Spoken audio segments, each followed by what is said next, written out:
जय भोलेनाथ, जय हिंद। आज हम लोग शुरू करेंगे विवेकानंद जी के बारे में पढ़ना। जी हाँ, उनको हम लोग शुरू से लेके अंत तक समझेंगे कि वो विश्व गुरु क्यों कहे जाते हैं। जी हाँ, उन्हें विश्व गुरु कहा जाता था। उनको हम शुरू से समझेंगे।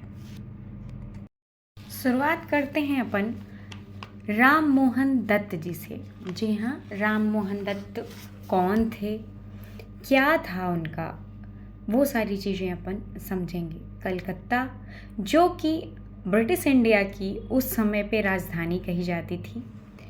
हमारे यहाँ दिल्ली से पहले ब्रिटिश राज्य में कलकत्ता राजधानी थी, जो कि महानगर था। वहाँ पे एक प्रसिद्ध व्यक्ति जो थे राम मोहन दत्त। जी हाँ, राम मोहन दत्त कलकत्ता के उत्तरी क्षेत्र के सिमुलिया, जी हाँ ध्यान रखिएगा ये नाम, सिमुलिया नामक मोहल्ले में राजसी ठाट बाट के साथ हवेली में रहा करते थे।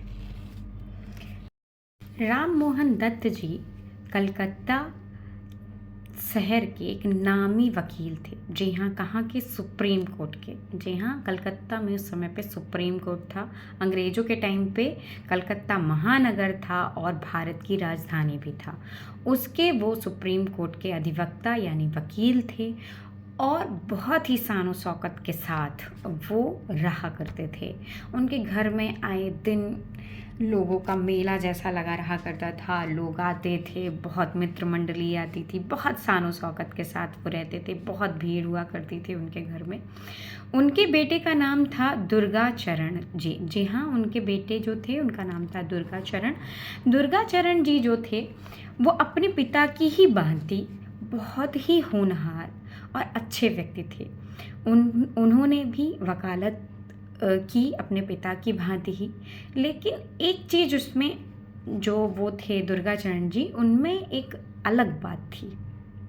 वो क्या थी कि वो शान शौकत से काफ़ी दूर रहा करते थे। उनको शान शौकत बिल्कुल भी पसंद नहीं आती थी।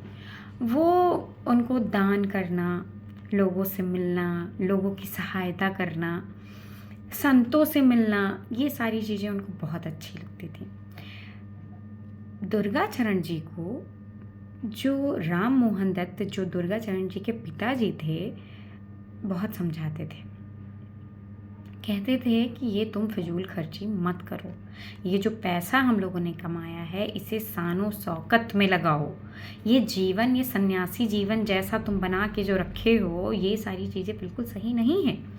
वो कहते हैं कि बहुत ज़्यादा दुर्गाचरण जी इस बात से दुखी हो जाते थे कि उनके पिताजी कहते थे कि धन का जो इस्तेमाल है उसे शानो शौकत में लगाना चाहिए, पर उनका जो मन था वो हमेशा दान दक्षिणा, लोगों से मिलना, संतों की बातें करना, ये सारी चीज़ों में लगा रहता था। इसी का एक फल हुआ एक दिन, जब मात्र 25 साल के थे। कौन? दुर्गाचरण जी। उन्होंने अपना घर, अपनी पत्नी और अपने बेटे जिनका नाम था विश्वनाथ, उनको छोड़कर वो सन्यासी हो गए। जी हाँ, उन्होंने अपना घर गौतम बुद्ध की भांति छोड़ दिया और वो सन्यासी हो गए। राम मोहन दत्त जी इससे बहुत ज़्यादा दुखी हुए और उन्होंने सोचा अब क्या होगा। उन्होंने अपने बेटे को इस तरीके से जाते हुए देखकर उनका मन टूट गया कि ये सन्यासी हो गया।